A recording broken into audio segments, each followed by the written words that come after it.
So coming off the previous chapter, we saw that the Hero Association was going to sell Psychos as a prisoner to this Esper organization called Tsukuyomi. And this turns out that this is the same organization that took Tatsumaki when she was a child. And that being said, Tatsumaki was actually aware of their intentions of going after Psychos. So she told Fubuki beforehand so that they had a plan going forward in order to get Psychos so that Tsukuyomi wouldn't be able to. And it led to them all converging in the Hero Association, and the resulting battle caused Saitama to fall through the ground into a monster containment facility, but we'll come back to that because coming into the beginning of this chapter, we see the fight between the Tsukuyomi guy and Tatsumaki continuing, and yeah, as was established, Tatsumaki is way stronger than this guy, and he's pretty much aware of it himself too. But the next thing that he does here is one of the most interesting and weird things I've ever seen in this series. So somehow he activates this capsule of quote-unquote sleep medicine inside of Fubuki, and then threatens to break a capsule full of deadly poison, in order to get Tatsumaki to stop. And at first I was like, wait, when did he put this inside of her? And then I was like, did I miss a subtle little panel of her flicking it in her mouth or something? And it's like, no, it actually turns out this happened way beforehand, because this was premeditated, because he says that he slipped it into her daily beauty supplements, which I guess was biotin and other stuff, but he was able to do this because he had a mole in the Blizzard group. And now you're also thinking wait, who is that? It has to be one of the three major members, right? Eyelashes, Mountain Ape, and Lily. And I was like, oh, that's interesting if one of them turn heel. And I was like, maybe not Eyelashes, maybe Lily? But now it turns out that it's none of them. It's just some random new member that I guess was introduced in these last couple chapters. So that kind of takes the emotional weight off of one of the established characters being the traitor, but this guy who is the traitor is clearly a part of Tsukuyomi because we see that he is an Esper, but also has the scar on the left side of his face, which indicates that he is an artificial Esper, which Tatsumaki says that this Joker looking guy is as well. And I also think we're seeing the scar here to specifically indicate that yes, these are artificial Espers, because it also matches up with the scar that Gearspur has. I think I might have talked about this before, but I also think that Tsukuyomi is responsible for making Gearspur into an Esper. And I also wouldn't be surprised if Gearspur is this guy's brother, and they're kind of the opposite of Tatsumaki and Fubuki, because Gearspur has also said that him seeing Tatsumaki go all out somehow made him unlock his own powers, and he was able to do that crazy feat against Neon. So maybe Gearspur is the male Tatsumaki, and this guy's the male Fubuki possibly. I don't know, I'm just speculating. But anyway, like I said, Tatsumaki complied with the Joker guy when he had threatened to release the poison capsule in Fubuki, and then he just literally folds her psychically, in an attempt to take her as well, because Tsukuyomi's all about taking Espers and experimenting on them, especially the natural born ones and the three powerful, such as Fubuki, Tatsumaki, and Psychos. And as he's about to leave, Saitama winds up destroying all of those monsters from the facility that he fell into at the end of the previous chapter, saving everyone in the process, but also giving him an excuse to be in this area at this moment in time. But also while this was happening, Tatsumaki was able to locate the capsule inside of Fubuki. And once again, one of the most interesting and weird things I've seen in this series happens in this sequence, because Tatsumaki turns the poison capsule into a needle, similar to what she did with the pillar against Orochi, and shoots it out of Fubuki's stomach and makes it go into the eye of the Tsukuyomi guy. This is gnarly. One of the most vicious things we've seen a hero do to another human, to be honest. But it turns out that he has a resistance to the poison, which is understandable. And then Tatsumaki straight up hits him with the Chibaku Tensei. And I guess he's done, or at least for now. And it looks like Tatsumaki has, won the day. She has Psychos and Fubuki back. But no, it turns out that this is just the beginning of Tatsumaki going back into heal mode, because we see her reiterating that rhetoric to Fubuki about basically exiling herself from everyone, namely the Blizzard group. But Tatsumaki basically just wants Fubuki to be alone and almost to be entirely reliant on Tatsumaki herself. It's yeah, it's really messed up, but also another reason that Tatsumaki is like this is obviously because of her upbringing, which is also tied to Tsukuyomi. And this sequence goes so far as to where Tatsumaki's threatening to, I guess you could say pseudo kill the Blizzard group, because she's I'll just kill you enough to where you won't die, enough to make sure you'll never work again as heroes. So yeah, Tatsumaki full blown full-blown heel mode here. Something that she's always been teeter-tottering with throughout the series. Like against Sairochi, she was full-blown babyface, but now she's definitely dipping back into the heel territory for sure. But it's very necessary considering where we're going to be going in these next couple chapters, because Saitama shows up and grabs Tatsumaki by the wrist. So like I said, Tatsumaki going heel here is necessary because of Saitama showing up. And he's like, good grief, you siblings are just like each other. This is going too far just to lecture your sister. Why should heroes have to beat each other up? And that's where the chapter ends. So it's like things are getting super spicy now, because it's also been culminating to this, right? We've been waiting to see Saitama confront Tatsumaki, or vice versa. Just these two finally to butt heads. And now it's finally gonna happen. And Saitama does have some motivation here, because he knows that Tatsumaki is technically responsible for destroying his apartment. So that's like his big beef here, and mix that with the mood that Tatsumaki's in right now, the situation that's going on, it's all coming to a boiling point. And that being said, there's probably going to be some kind of altercation in the next chapter, right? And I'm sure we're all thinking like, what would happen in a fight between them? Or a quote-unquote Saitama fight. Now also keep in mind, Saitama is currently not as powerful as he was against Cosmic Figaro in chapter 167, or at least I assume that he isn't. Like, I think that when the future Saitama fused together with the present Saitama, his quote-unquote power level kind of reset. So he's back to the level, I guess, he was at when he got blown away by like that gamma ray burst. So it's like that Saitama versus Tatsumaki, and I think we've seen near her full potential, right, against Sairochi. It's like, how much of it is a challenge for him? And I'm not really sure. It might be possibly in the same tier as like released Boros, maybe even Meteor Burst Boros. Not really sure, but that's why it's so interesting. And I just hope we get to see something really spectacular in these next couple chapters. So this chapter opens up with the A-class hero Air in the hospital with a new mechanical device on his throat. In chapter 171, Air was shot in the throat by Evil Natural Puddle, and we're seeing that he was brought to the hospital and had his throat immediately repaired by these guys who say they're quote-unquote specialists in cyborg medical science, and that the association requested them to come help them. They also mentioned that they can't hold a candle to a foy, which is interesting, but in my opinion at least, I think that this is setting up one of the big storylines going forward. What I'm going to say here isn't a spoiler, but I really do think it's very likely, and it's that these guys are with the organization. But just using the panel that we have here, in my opinion, I think we have some evidence for this. Evidence that is definitely going to anger some people, but this guy's bolo tie looks like the eye of the organization robots, or at least most of them that we've seen. So I think that's kind of pointing to it. If you guys think that's a stretch, I understand. But regardless of the bolo tie, I do think that these guys are with the organization, and that's where this storyline is headed. Like, I won't really go any further than that, but I'll just say that this storyline being set up here is gonna take some time to play out fully. Hey, also guys, if you like my One Punch Man content, please subscribe if you haven't already. It's fine if you don't want to, but if you just need a reminder, here you go. Thanks. Then after that, we have like this comedic sequence with Forte, Butterfly DX, and Chain and Toad. And I've talked about this before, but like, I wonder where their storylines are headed and why one chose to focus on them so much in this portion of the series. Like, at this point, I assume one has like some big grand purpose laid out for them. And I'm just really curious to see what it ultimately is, even though I know it's probably going to take like 10 years for it to happen. But then we're coming to the main storyline here with Saitama finally facing down Tatsumaki, grabbing her by the wrist and like not letting go. We saw this happen in the previous chapter after Tatsumaki had defeated the Joker guy from Tsukuyomi and had also contained Psychos. Tatsumaki also had like one of her episodes and almost like straight up pseudo killed the Fubuki group until Saitama stopped her. And Saitama's whole motivation of coming here is because of Tatsumaki anyway. Technically, she is responsible for destroying his apartment, so he has like major beef with her over that, and also, you know, trying to diffuse the situation that's currently going on as well. But that's just secondary to him. And Tatsumaki like psychically blasts Saitama, putting like a huge crater in the wall, but this of course does nothing to him. And Tatsumaki is like shocked by this. This is kind of like the first time, I guess, that she's experiencing the true power of Saitama, I suppose. And she gives him like another test, I guess, but this time it's so powerful that the crater winds up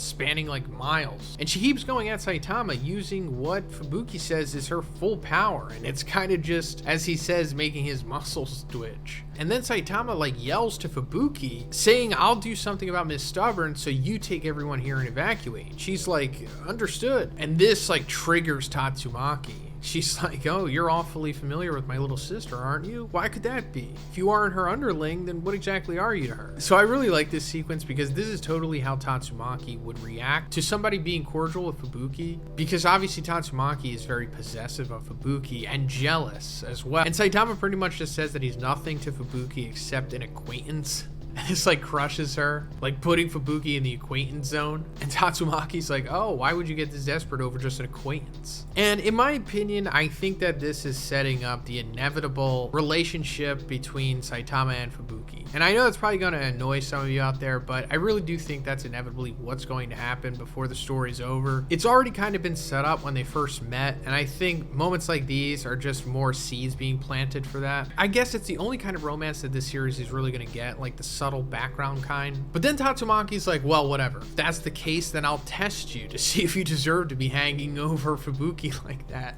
And she like ramps up her psychic power, and it causes like shockwaves throughout the Hero Association to where even the rich people that just moved in can feel it. And obviously it's angering them and they're blaming Metal Knight. But she's using so much power that the basement is even twisting around them, until Saitama's finally like, "Okay, if you're gonna do this, then we gotta do it outside." And he grabs her and like shoots out of the Hero Association DBZ style, taking them to another location to fight, which is also very DBZ style in itself. And the chapter pretty much ends with Fubuki saying, "Saitama and Big Sis, it's begun," which, their fight has begun. Like Saitama versus one of the strongest characters in the series. We also have like another comedic sequence after this with Tongue Stretcher, a character who we haven't seen since his quote-unquote battle with King. I hope that one doesn't kill him off. But it seems like we're going to get like Saitama versus Tatsumaki in the next chapter, which is going to be insane because I really don't think One and Murata are going to hold back on this one, just like they didn't hold back with Saitama versus Garo. So even if you've already read the webcomic, I would still expect a much grander spectacle than what we already got between the two of them. But as for what is exactly going to happen between them, well, Tatsumaki realistically can't really do anything to Saitama substantial. I mean, maybe at like her full 110%, maybe she could do something that could kind of impress Saitama, the way that Boros kind of impressed him maybe. But don't expect her to push him anywhere remotely close to that Cosmic Furgaro did. Also, I talked about this in the previous review, but in my opinion, I don't think Saitama is as strong as he was when he was fighting Cosmic Furgaro in space. Because if he was, then I think the sequence that happened in this chapter with the test of strength would have played out differently, right? I mean, my reasoning at least is that when the past Saitama merged with the future Saitama, his quote-unquote power level got reset, kind of like how his memories did. And I think that would be a good way to up the stakes going forward in the series, right? Because if he's so powerful that he can just sneeze Jupiter away, then even the notion of somebody on the level of Boros means absolutely nothing at this point, which before it was at least a novelty. But hey, maybe she'll throw Saitama into space. I don't know why, but for some reason I feel like she's going to do that. So in the previous chapter, we saw Saitama trying to de-escalate the situation with Tatsumaki, but also trying to bring her to justice for destroying his apartment, and they wind up getting in this test of strength where Saitama won't let go of Tatsumaki's wrist, and she keeps progressively using more and more power, to the point of where she might cause casualties. And Saitama realizes this and decides to grab onto her and like jumps with her outside of the Hero Association so that they can go away, to avoid the possible casualties. Because he also realizes that she probably doesn't care as much about civilians as much as the other heroes do, given her reckless abandon in the situation here. And coming into this chapter, we see that they didn't go too far away and they wind up crashing into the ground and rolling around. And Tatsumaki asks Saitama like why he won't let her go. And he's like, "Yeah, because I don't want you to run away. You might start destroying houses again." And she's of course insulted by this. She's like, "Are you out of your mind? Why would I run away from someone weaker than me?" And Saitama finally decides to let her go. And she's like, yeah, you're not too bad, I'll give you that. But even if I strengthen the output of my psychic power just a bit. And she like flicks Saitama in the head and sends him flying, but he regains himself. And it looks like he's angry at this. But then Tatsumaki starts to go into like her psychic tornado thing, summoning rocks around her. And we see that Saitama wasn't actually angry at this at all. And he's actually kind of into it because he's like, that looks like that could be fun too. But then we cut away from that and we go back to the Hero Association with the group that we just left. And they're like, you were attacked by a suspicious Esper, in reference to the Tsukuyomi Joker guy. Tatsumaki kind of like Shibaku Tensei'd him, and that's why we see that giant rock here. But the Tsukuyomi guy like wakes up because I guess he's been able to recover enough and he's able to like dig underground, I guess using his psychic ability. And he winds up going into the parking garage and getting back to his car and like driving away because it turns out that the trader from the Blizzard group was driving the whole time. And in this sequence, we're getting the name reveal on this guy finally, and his name's Apollo. And as they're driving away, they can see Tatsumaki fighting Saitama in the distance. And Apollo says, Tatsumaki, just wait and see. Next time, I'll get you. So yeah, we definitely knew that this storyline was going to be continuing afterwards. I guess this is going to be like the main Esper storyline that we have going on. And Apollo could also be Tatsumaki's final opponent being set up here maybe. And also, he could potentially become one of God's Akatsuki. I know I've talked about that here and there, but I don't think I ever really made a video about it. But I do think that God will eventually have like his own Akatsuki, just like his own like strong group of disciples that are similar to like what he did with Cosmic Furigaro. And it's possible that like one of them will be this guy, because I don't think this is the ceiling of Apollo's power. Like I do think he's going to get stronger, because it kind of has to be if he's going to challenge Tatsumaki, especially towards like the end of the series. But Tatsumaki continues to fight against Saitama, and she's like firing off all these rocks against him. But we knew that this wouldn't really do anything, and he's like bored by this because this is also nothing new to him. He's dealt with this many times before. But we're also seeing that the Hero Association is very aware of what's going on here, because they're like, we've detected abnormal vibrations on site 2 kilometers northwest, and they ask if anybody can mobilize immediately, but they were waiting for a response. So just remember this, because I think this means that some of the S-Class heroes are going to intervene here and like step in with this Tatsumaki versus Saitama fight. And it's going to be like S-Class, because they say like at this scale we'll need help from the S-Class. So who it's going to be, anybody's guess, but I definitely do think this is going to happen either in the next chapter or the chapter after that. But coming back to Saitama versus Tatsumaki, she's continuing to like throw these rocks at him, and one of them accidentally goes in like the path of this civilian family that's driving to the Hero Association, because they had just gotten housing there, and Saitama is able to destroy the rock and save them at like the last second. And he's like, hey, watch it, that's dangerous, pay attention to the things around you. And the response that Tatsumaki gives is really interesting. She's like, don't act so pompous. So it seems like that potentially could have been a real possibility for Tatsumaki to accidentally have taken that family out, and she like kind of realizes it here. Like I was saying, Tatsumaki doesn't seem to be the most caring about collateral damage or the civilians, or at least as much as like the typical hero would. I mean, obviously she wants to save people, but she's way more reckless than the rest of the heroes, way more temperamental and emotional, and Saitama definitely realizes that. I mean, that's the main reason he brought her out here. And of course, this further angers Tatsumaki, and she winds up throwing another barrage at Saitama, and as he's deflecting them, one of the rocks gets sent back at the civilians trying to drive away, and he like blitzes at the rock trying to stop it. But before he gets there, Tatsumaki grabs the car and saves the civilians. She's like, that was dangerous, watch her deflecting things. So they're kind of like going tit for tat here, neither one of them able to gain the moral high ground. But I really like this sequence. It also shows that Saitama, isn't perfect and makes similar mistakes to Tatsumaki. But also, this is a really impressive feat from Tatsumaki as well, because Saitama was like really trying to go after that rock and save those people. Like he was moving really fast, and she grabbed the car before he could make it. They continue to anger each other, and Tatsumaki continues her psychic tornado, lobbing rocks at Saitama. And the chapter ends with her saying to Saitama that like, there's no way I can entrust Fubuki to someone like you, so get away from her. Saitama's like, I want to go home. So yeah, this is continuing the whole will they won't they thing with Fubuki and Saitama, because in the previous chapter, as Saitama was grabbing Tatsumaki's wrist, he was speaking to Fubuki really formally. He was like, Fubuki, and she's like, yes. And then he was like, I'll do something about Miss Stubborn here, so you take everyone and evacuate. She's like, understood. And that like triggered Tatsumaki. She's like, oh, you're awfully familiar with my sister, aren't you? And we got into the whole sequence of Saitama saying that she's just an acquaintance, which seemed to affect Fubuki. But yeah, Tatsumaki is just made up in her mind that Saitama's interested in Fubuki, and he's gonna take her away from her, because as we've seen, she's like super possessive dismissive of Fubuki and, you know, kind of crazy. So this is the only thing that Tatsumaki even really cares about in this sequence. It's just his possible interest in Fubuki. But yeah, this fight will definitely continue in the next chapter, and I think at that point we're going to see some truly insane feats. Like, this is kind of just a warm-up right now. We haven't really seen anything too crazy, but I think that's reserved for like the next 2 chapters. So coming off the previous chapter, we saw Tatsumaki fighting Saitama near the Hero Association, and it turns out that her main concern at the moment is whether or not Fubuki or Saitama have like romantic feelings for each other, I guess, because she's like, you know, there's no way I can entrust Fubuki to someone like you. And that actually takes us into the beginning of this chapter. Entrust Fubuki to Saitama, you know, in the same way that like a father would entrust his daughter to someone for marriage or whatever. And obviously there's no one that Tatsumaki could entrust, or there's no one that would meet her requirements, even if she has any. I guess it would be Blast if there is one single person, but I guess that is problematic because of, like, first of all, the age, but also the possibility that Blast is related to Tatsumaki and Fubuki. I mean, there's no hard evidence on that yet, but I think there is like a good possibility for it. But anyway, it just comes back to the,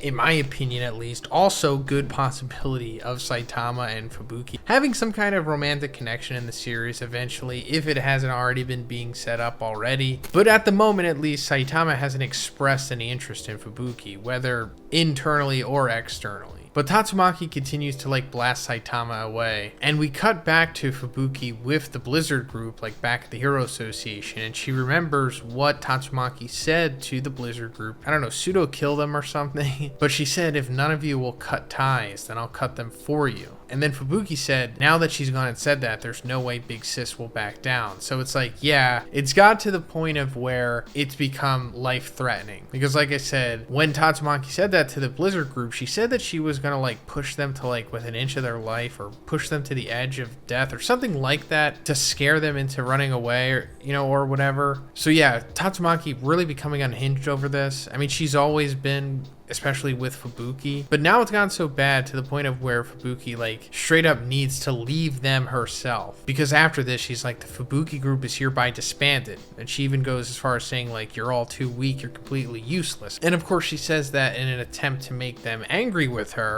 as a way to like soften the blow, but she obviously doesn't mean it. Like I said, she's trying to save them from Tatsumaki, who is just way too powerful and just has way too strong of mental health issues at the moment for anything to really be done at the moment, at least with what they have. Aside from, I don't know, asking Saitama to solve all their problems, and even he can't do that, as we've seen. But she flies away, and I'm curious to see how long this is going to last. Like, the Fubuki group doesn't really strike me as like a group that's just going to take no for an answer, especially in a situation like this. But anyway, we cut away from this, and we come to a very odd sequence that is very one, I'll say. But not like in an awesome way, more like in a experimental way, I guess. And this sequence is definitely meant to be played for comedic purposes, but it also just runs on a little too long, especially for the length of this chapter. But it is what it is. I guess it's just continuing the trend of following the webcomic closely, because this sequence is also from the webcomic, along with most of what we've been going over these last couple chapters, which is a lot more than the manga has been doing these last couple years. So this original sequence is like, I don't know, 6 or 7 years old, something like that. But we follow the A-class hero Feather, who I think we were first introduced to, at least in the manga's continuity, in like chapter 94, or I think it's 92 in the Viz, the chapter where we see the support team battle on the surface while the strike team is raiding the Monster Association. And it turns out that he's got himself into some trouble here, trying to protect this woman who he assumes is being kidnapped or being held as a hostage with the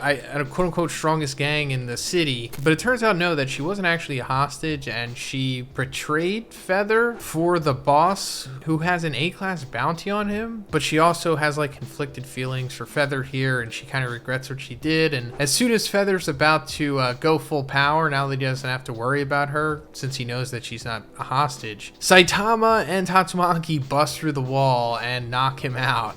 It's like, yeah, that whole sequence just played up so that Saitama could bust through the wall and knock him out. And that is funny, but it also makes me wonder, is there any more to this sequence? Like, is this possibly a retelling of something that has already happened in the history of this series? Because I personally noticed one do this at least twice in the series. Or it's just not that, and it's just a comedic sequence. But Saitama winds up taking out the leader with a single punch. And like I said, he had an A-class bounty on him, and unfortunately we never really go too much into that. And I don't know if like the A-class bounty lines up directly with the significance of like an A-class hero, because there are also S-class bounties. Like Sonic has an S-class bounty, and pretty sure he would be an S-class hero if he joined the Hero Association, right? So maybe it is, maybe it isn't, but I'd like to see more S-class bounties out there because they're in theory like evil S-class heroes, right? But anyway, the rest of the gang gets taken out as well, and Feather just decides to go home and forget that it happened, which is probably for the best. But then after this, we cut to H City, and it turns out that a massive monster is attacking it by the name of the Kenzan Rat. And this is like one of the biggest monsters we've ever seen in the series. Like, this thing is crazy. And of course, it's dragon level. Like, this is one of the new dragons. We haven't seen a new dragon in a while. Or at least I feel like we haven't. But also, like I said, this is originally from the webcomic, so he's technically old in that continuity, but in the manga, he's brand new.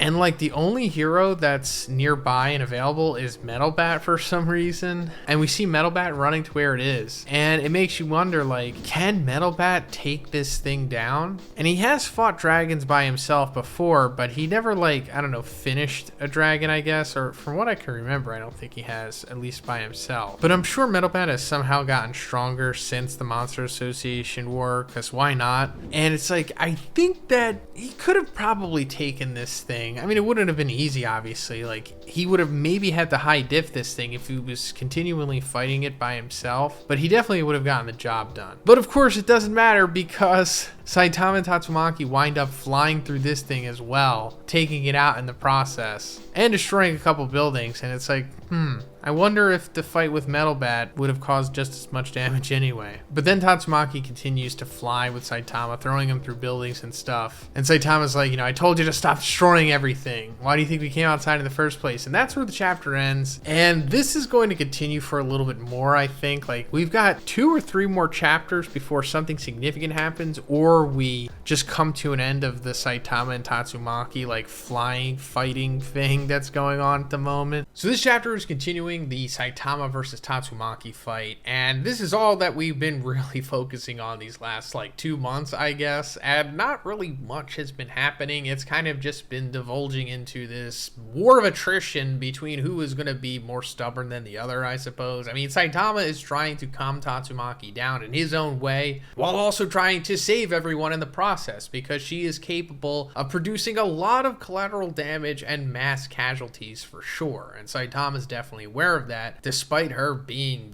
the number 2 hero. And in the beginning of this chapter, we see them making their way into H City, because in the previous chapter, they just made it that far away from the Hero Association. Wound up even killing a dragon monster in the process, but we see a Mai Mask witnessing this. He's in like another building. And this is super important because a Mai Mask is already interested in Saitama. He's one of the few characters in the series who's been able to see that security footage of Saitama destroying the Metal Knight robots, and he also kind of put 2 and 2 together and figured out that he's probably the one that defeated Garo. Therefore, My Mask is pretty much leaning towards fully accepting Saitama as the one above all. So like I said, him seeing this is very important because it's kind of just solidifying that, if anything. And a My Mask being interested in Saitama is going to be taking us into a very, very important storyline in the series. But anyway, Saitama talking to Tatsumaki on top of a building is like, hey, we've gotten way too far from the Hero Association. Let's go back. Kind of similar to what he was telling to Garo when they were fighting on Jupiter. And then Tatsumaki kind of just agrees and flies down to where Saitama is and stands in front of him in this, like, awkward sequence where they're just silently looking at each other. And I guess that this could be up for interpretation. The way that I see this is that Tatsumaki is kind of waiting for Saitama to make the first move here. Like, I guess she just wants him to leave first and then she follows so that she, I don't know, can guarantee that he's being truthful. I also kind of get the vibes from the iconic panel or the cover page, I think, from the Dragon Ball manga, where Goku is facing off against Frieza. I mean, it's obviously not a 1-for-1, but Murata, the artist of the One Punch Man manga, is a big fan of Toriyama, so I wouldn't be surprised if he snuck that in there. But then Saitama's like, all right, let's go. Was the Hero Association in this direction? And then Tatsumaki kind of gets annoyed and just grabs him by the back of his head, and she's like, it's in the other direction. They kind of just start flying there, and she's like dragging him through the ground. Then suddenly someone is chasing them from behind, and Tatsumaki's like, to be able to keep up with this movement, they must be a monster or a hero. And I wouldn't say it's something in between, but it's more so like anti-hero, because it's Sonic. Yeah, he's finally back in the story. We haven't seen him in so long. I don't even really remember the last time we saw Sonic, to be honest. But he's kind of been like pushed to the side, at least with his portion of the story, because, you know, we had to focus on the Monster Association and all that stuff. And after Sonic's whole scare with eating the monster cells that Hellfire and Gale supplied to him, I don't really think the story's focused on him at all. Oh, and by the way, since he cooked those monster cells, they like didn't work, and he wound up just having like really bad diarrhea, I think, and that's mainly what happened. So he's not a monster or anything like that. He's still a full-blown human. But I'll just say that if like you're a big fan of Sonic, don't worry, because his time is coming very soon. That's all I'll say. But it's definitely not in this chapter, because he realizes that Saitama is lethargically getting dragged around, as he knows. So he's definitely aware that Saitama isn't like being challenged by Tatsumaki here. He knows that he's kind of just playing along. Because if Saitama was actually endangered here, pretty sure Sonic would be acting very different. Like if somebody was like challenging him, like, I don't know, just for example, if Sonic saw Cosmic Fear Garl challenging Saitama, he would have reacted pretty much the same way that Flashy Flash was, and it was like, yeah, there's nothing I can do. Like when Flashy Flash saw Cosmic Fear Garl for the first time, he broke character for the first time in the series, I think, and he was like, yeah, running is pointless. So I assume that Sonic is actually happy here to see Saitama, because, you know, they have this weird relationship. Sonic has more of an affinity for him than the other way around, but it's just nice to see that Sonic is excited to see Saitama, only for him to slip in literal feces after avoiding Tatsumaki deflecting his shurikens back at him. But at least he has the one moment here where we get to see his incredible speed in avoiding Tatsumaki's counterattack. Now, obviously, this isn't like Sonic straight up defeating her, but it is, you know, a little something. But it just ultimately winds up with him slipping in the feces, which is hilarious. This is a great one sequence. This is actually originally played out in the webcomic. But they wind up making it back to the Hero Association, or very close to it, and Saitama's like, all right, feel free to start rampaging again. And this is, you know, further triggering Tatsumaki, because, like I've mentioned, you know, when this fight started, this is the first time that Tatsumaki has ever really been treated or talked to like this. I suppose ever in her life, maybe. Well, since she became Tatsumaki, that is. And she's like, do you understand you're the one being tested, right? Like, you've been looking down on me this whole time. Don't you think it's a bit much if I went all out? And Saitama just immediately, he's like, all right, sure, go all out. Like, I don't care, go ahead, show me your full power. It's like, what do you think I've been waiting for here? Like, Saitama just obviously just doesn't care at all. He's just, I don't know, maybe kind of amusing himself here at this point. Because as we know, Saitama is definitely interested in seeing the potential of people who are strong, because they possibly might give him a challenge. And while Saitama isn't very vocal about, I need a challenge, or I want to be pushed, you know, he's not like Boros about it. But if you are super strong and Saitama has enough control to like make sure that no one is going to be a casualty, then he'll definitely take you on and test your strength. And that's kind of what he's doing here.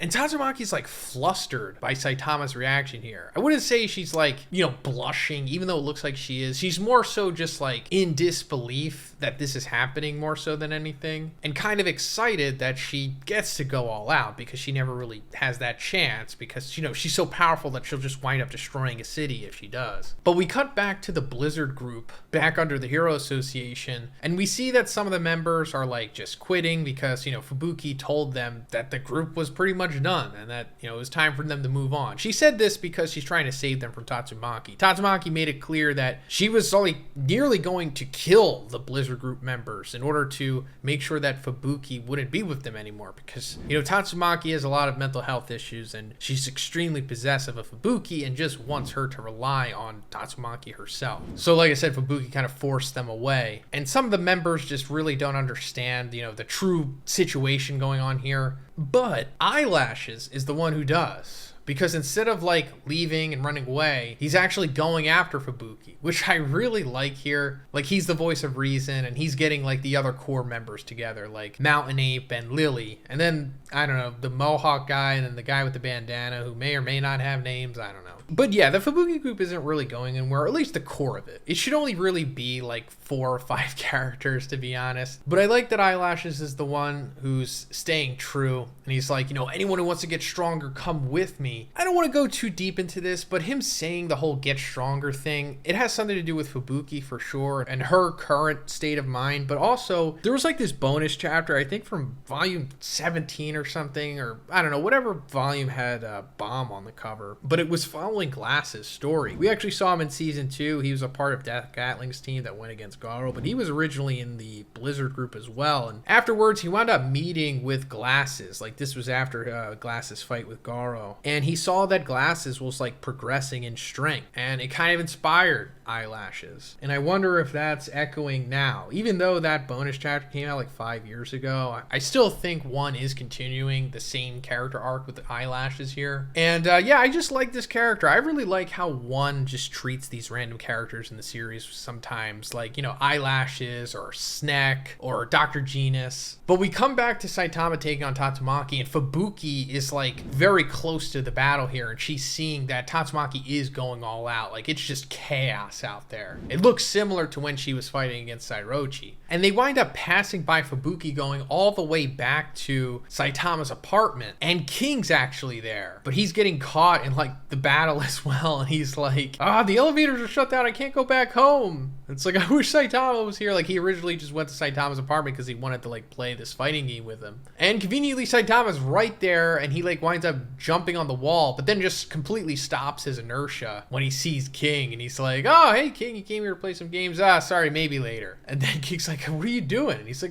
this pipsqueak called Tatsumaki or something. And she's like, I can hear you. And as she comes in to like kick Saitama, King witnesses what is actually going on with Tatsumaki. The question has finally been answered. She is wearing underwear.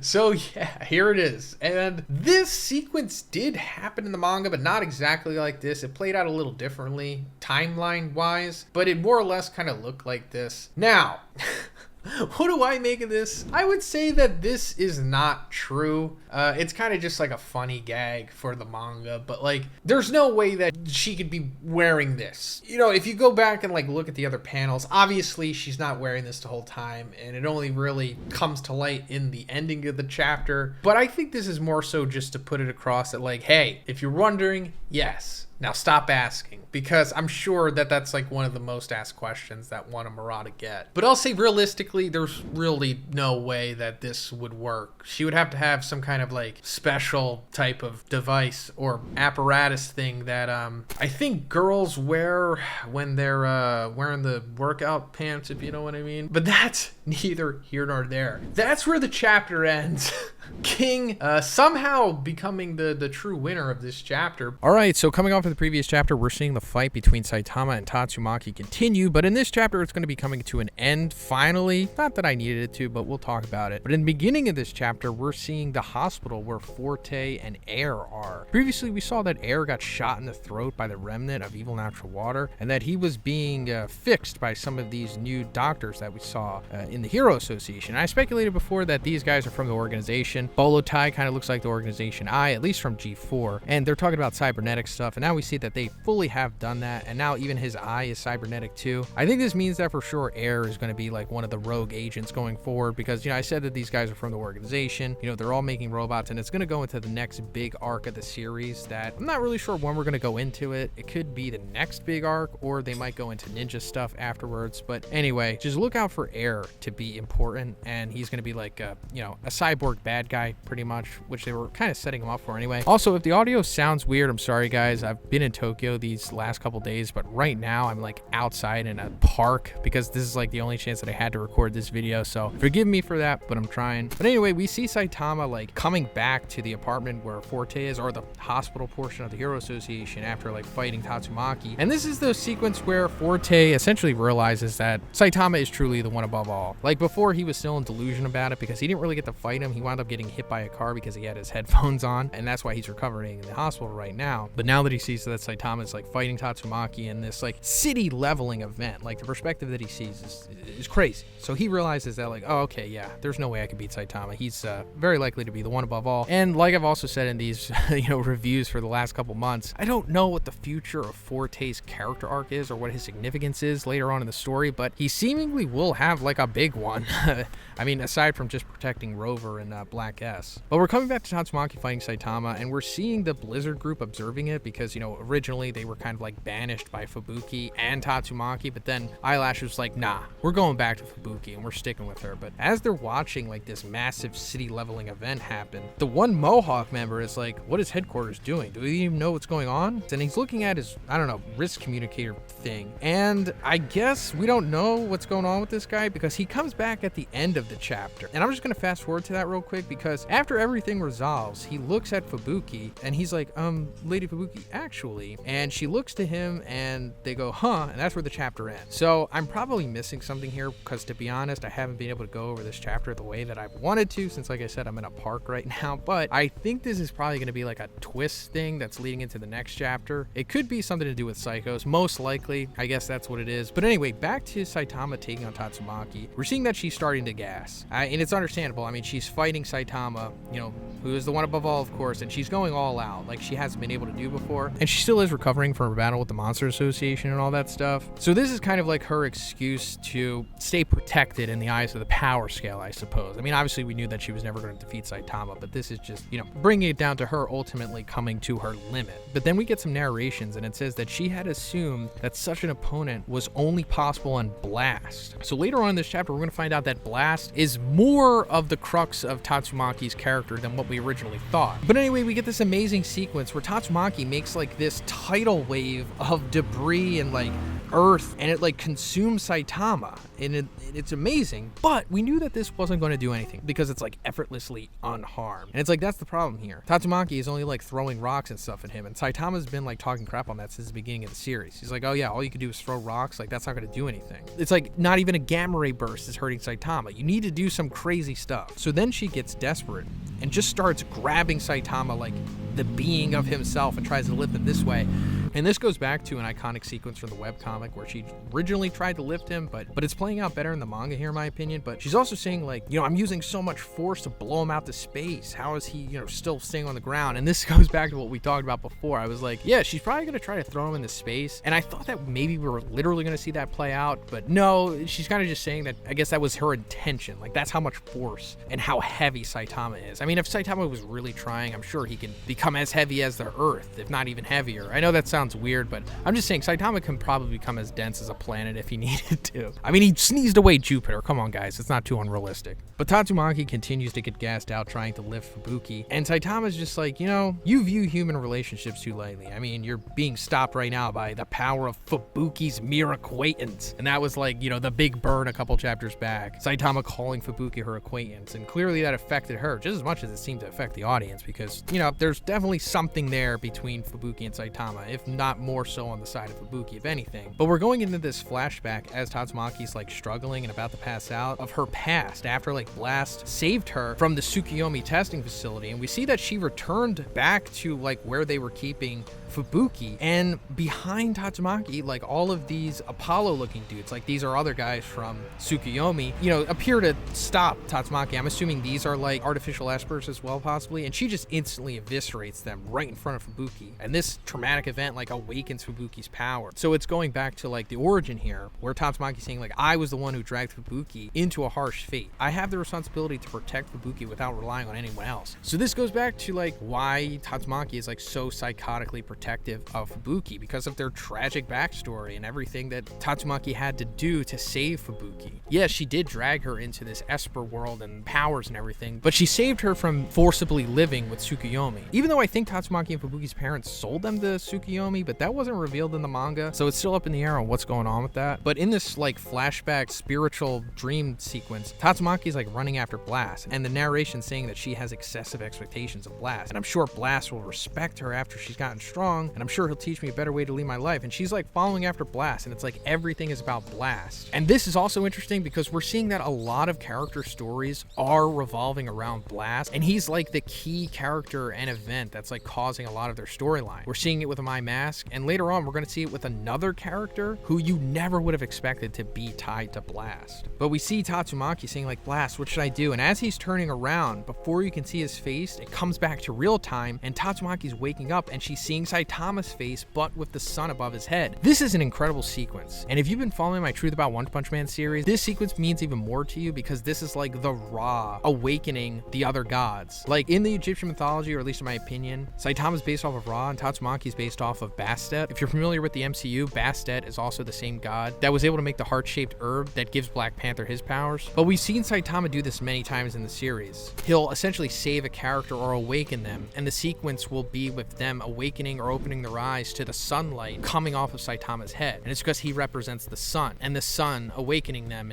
or healing them or giving them their true purpose, showing them the light. He showed King the light, Genos the light, and a few other characters that I forget. I think also Fubuki, and now he's finally showing Tatsumaki the light. And it's not a coincidence that like right after this sequence, she's finally warmed up to Saitama, and she isn't combative with him, and she kind of sees him as like an acquaintance, I guess you could say. She even lets him like pat her on her head because he's like, Esper or whatever, you can live your life as you like, but if you want to go on a rampage, don't break other people's stuff. And he like pats her on the head. He's like, I think you'd be a great hero if you'd abide by that. But then Fubuki shows back up, and she's like, just as you said, my perception was naive. I will also fight alone like you. And this is because, Tatsumaki was like forcing the Fubuki group to leave her, like pretty much the threat of killing them essentially. And Fubuki realized that like, yeah, Tatsumaki's never gonna let me have any other friends, never let me have this group. So in order to save them, I need to exile them and just be subservient to Tatsumaki. But, Fubuki's obviously not aware that Tatsumaki just had this huge character arc with Saitama. So now it was kind of all for naught. But it's convenient that the Fubuki group is also showing up here, and Eyelashes is like, please just let us serve Fubuki. Come on, like we'll become stronger. Just, we're not really doing anything wrong here. Let's just be this happy little family gang thing that we've got going on here. And as Fubuki and the Fubuki group are going like back and forth, like arguing, Saitama looks at Tatsumaki and he's like, why don't you just let them have it? She's like, yeah, it's none of your business. And he's like, I couldn't even beat a level wolf before I started muscle training. Also before job hunting. That's hilarious that Saitama says I couldn't beat a wolf level. But it makes sense because that's how weak he was. But also I think he's kind of selling himself short here because when he was fighting Crab Lante, he was doing really well.